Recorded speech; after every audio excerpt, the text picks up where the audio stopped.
Good morning. Welcome to Morning Moments. I am so glad that you came and joined us today for Morning Moments. I have a special guest today. He is a CEO, founder of Coastal Media, Abundant TV, and a bunch of other things. Robert Patz, welcome to Morning Moments. Andy, it is so good to be here. I am excited about this. I'm excited to be able to be on your show. And I was never a morning person until I think you ever wonder how God sometimes just he teaches you things, like you hear that, man, getting up in the morning is good for you. And I'm like, I was never a morning person. And now 6 a.m. every morning. I don't know if that's because I'm getting old or if it's just because God has so much, but you need to knock out a lot of stuff in the morning. And so I'm excited about this. It's cool to be on the same show that Eric Estrada was on, because I was like, you and I, we look similar age wise. Chips was that was the cool show. I always wanted to be. I mean, it actually made me want to get a motorcycle. Yeah. So yeah. We've had an opportunity to meet, so both you and I both have had an opportunity to meet so many wonderful people along the way in what we do, and it's just I'm just amazed all the folks I get to meet, and then even did get to meet you. Well, it's exciting to be here. I love doing this stuff. I love talking about what we do. God has blessed the things that I do. I hate to say it's just me, because it's not. I have a great team of people that do it every day. I just get to drive the truck, and they got all the people with me, and that's what makes it so neat. But I love what you're doing. I love your heart. And I love your art. We talked about this off air, but I love the art behind you. You guys, just check this out. I want that stuff. With Madden thing, especially because I grew up with Madden, in the whole telestrator thing he did. That was super cool. And, he explained football for people that, of course I played football. So it was when he was explaining it, even people like my mom could get it. And my mom just cheered for whoever had the football. That was when she watched football with my dad and I, she just cheered. And my dad would look over and be like, honey, you can't do that. That's the other team. And she said, well, he got the football. And he said, yeah, but we want to stop them from having the football. But then she started watching the Madden stuff, and she was getting it. Pretty soon she was telling, they're running the zone defense. And my dad would look like, what happened? And it was watching Madden. So big Madden fan. Yeah. For those of you who don't know what he's talking about, behind me, I collect autographs that he's talking about these. There's my John Madden autograph, but I have a whole bunch of autographs behind me, and that's what my backdrop is all about. And my grandson's artwork, and so I've got a lot of great things behind me. So that is so cool. Well, it has been a joy talking to you, and so far, and I'm excited about what God is doing with what you're doing, and to hear your story. And people need to hear this. By the way, if you're not following Andy, or if you come because of me, which is really sad, if that's the reason you came over here and checked out Andy's show was because of me, that's really sad. But you want to make sure you subscribe to all of his social media stuff, because Andy has a great heart. And man, I have enjoyed just getting to know him the little bit that I have so far. And I'm excited about future stuff with Andy. But man, he has got a great heart for God and is funny. And I haven't had a chance to watch all past interviews, but he was exciting. And Andy, of course, I've been telling people that I get to be on Andy's show, and then he burst my bubble by telling me I was number 270, and that he couldn't find anybody else. So then that's why he picked Rob Patz, which was really, it did. I was having such a good day, Andy, up until that point. And then it was just he's 270. We couldn't think of anybody else. So we went Rob Patz. Well, yeah, I saw him on Facebook. He'll do it. He hasn't anything else to do on a Tuesday. So you've been involved in Southern gospel music and television and radio, and it has just been amazing, your journey God's brought you through. Why did you make this journey? Why do you do what you do? Oh, it's a great story. I grew up around it. My dad was a pastor of a church, but also was a radio evangelist. And so he was at one point on 119 radio stations across the country that carried his show. So we would pack up and go during the summers, and we would do that stuff. And I learned early on that I really loved radio. I was 5 years old, and I sat on a big high stool in the studio. And of course, a long time ago, for you young people, it was ancient, and it was tubes, and it was terribly hot in there. And I couldn't make a noise because my dad was recording his 30-minute shows, and I was 5 years old and full of stuff. But I got fascinated by all the lights and the whole thing. And then going to these events where my dad would do radio rallies and hearing people say, I don't know you, but I came because I heard you on the radio. And it Yeah. started to impact me. And I started to really pray. And I tell the story of the fact that I really felt called to be in ministry, but I didn't know where that was because I didn't see myself as a pastor. Andy, I'm not the kind of guy you want as your pastor when you're like in trouble, because I'm going to be over there cracking a joke. And that really is probably not appropriate, at the time. Sorry you fell, you klutz. No, I'm sorry. No, but I mean, just, yeah, we can pray about this, but next time watch where you're walking, but, and it was interesting.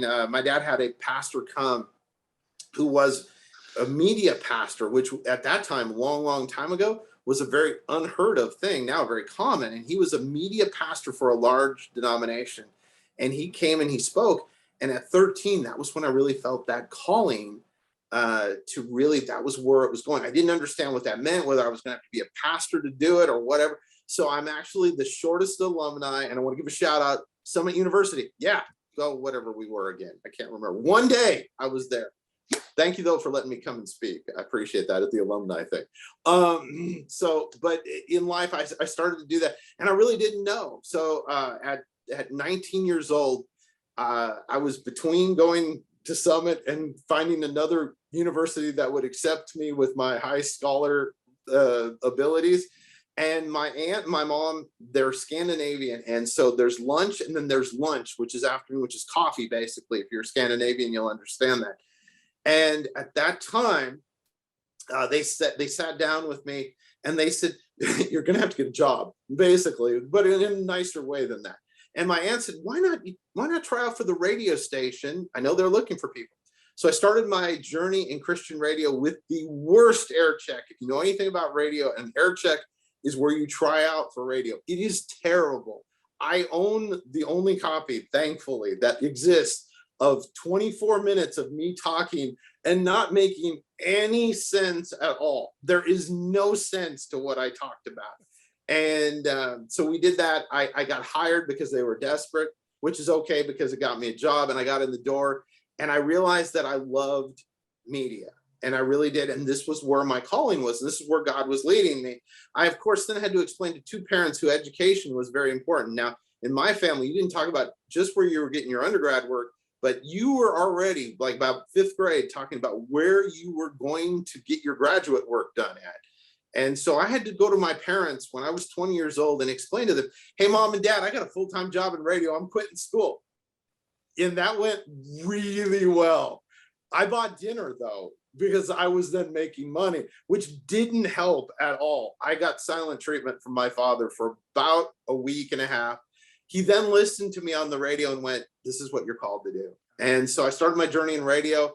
Like I said, at 20 years old. By the time I was 24 years old, I, 24 years old, Andy, you know everything about the world. You can do anything you want to do because shoot, it's easy. It's just taking everybody else longer, but you're smart enough to know everything. At 24 years old, I was doing really well in local radio, and God had blessed it.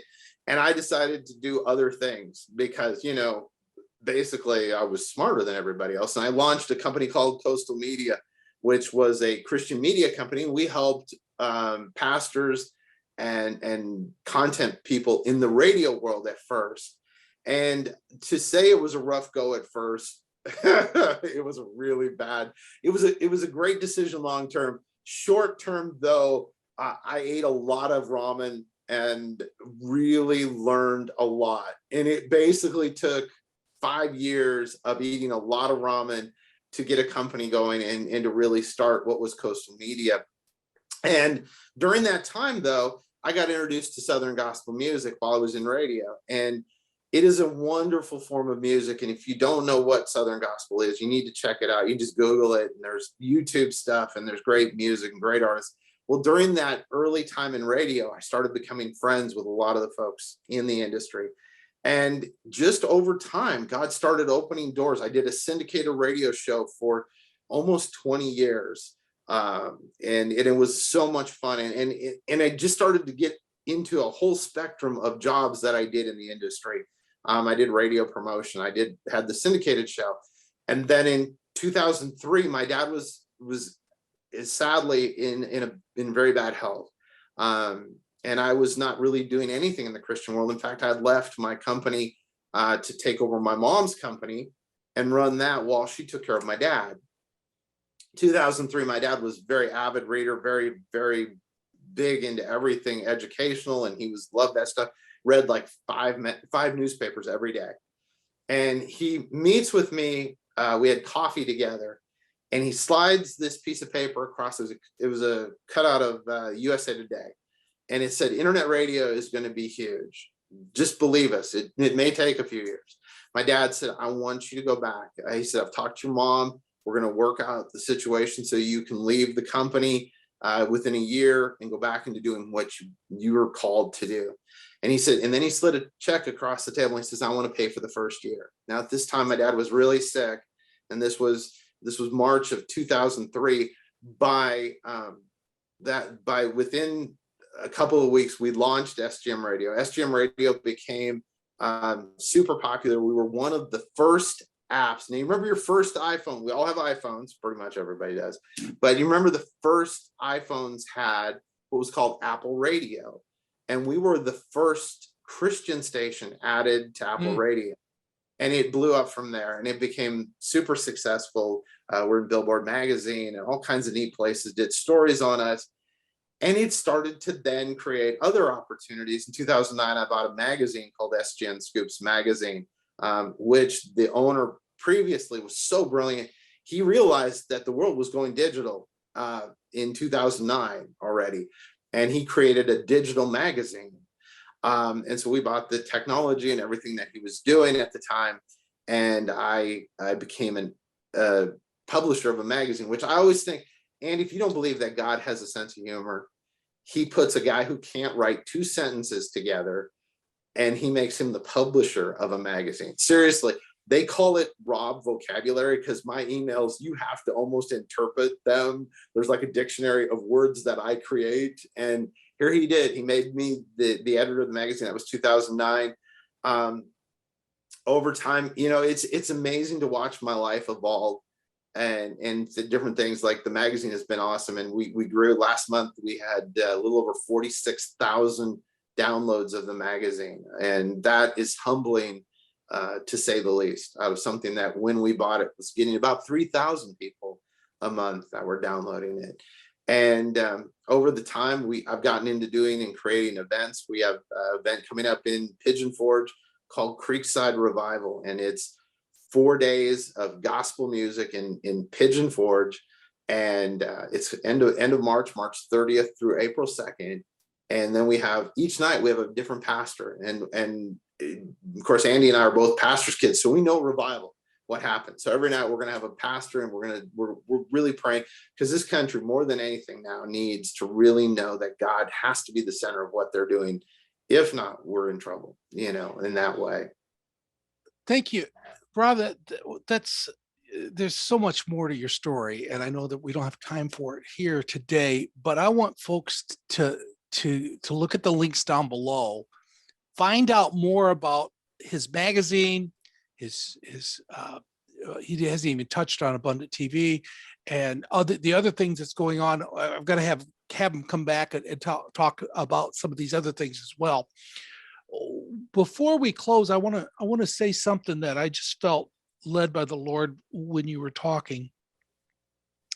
I believe there's some of you out there that's watching this right now that you thought you were supposed to follow what your mom and dad did or what the family business was, and everybody is doing that. In his case, Rob, everybody was pastoring, and I know when I switched careers midstream and went as a nurse, some folks were asking, well, why did you leave the ministry to be a nurse? And I just retired as a nurse for 29 years. And I know I struggled with that too, with some of my friends and family. Well, why did you leave? What's the deal? Some of you are struggling with following what God's call for you is about. Find out what your passion is, and often your purpose is wrapped up in your passion. And as you hear this story, how God has blessed this man tremendously by not following what his parents did, but what God had for him. Some of you need to hear this today. Some of you are struggling right now with that decision, and I don't know what decision it is. And it may not be pastoral ministry, it may be something else, but you were here for this message, for this purpose, for today. And maybe you need to pass this interview on to somebody else. We're going to have you come back, if you will, Rob, to morning. Wow, that was just like, I got chills. That's truth. I felt the same thing, man. That is awesome. Yes. And we're got more going on, and you'll see Andy if you come because of our stuff. You'll probably see Andy around a little bit more. We're excited about that. We're gonna talk more about that. I'm excited about that too. I want everyone to follow the links, but more important, I want you to be praying for Rob, that God would continue to bless him and abundantly bless his ministries and his purpose, his plan, and his hope, because God's got a purpose, a plan, and a hope for you as well. Thank you for joining me today. And thanks, Andy, so much. And you all keep on coming back for some more Morning Moments.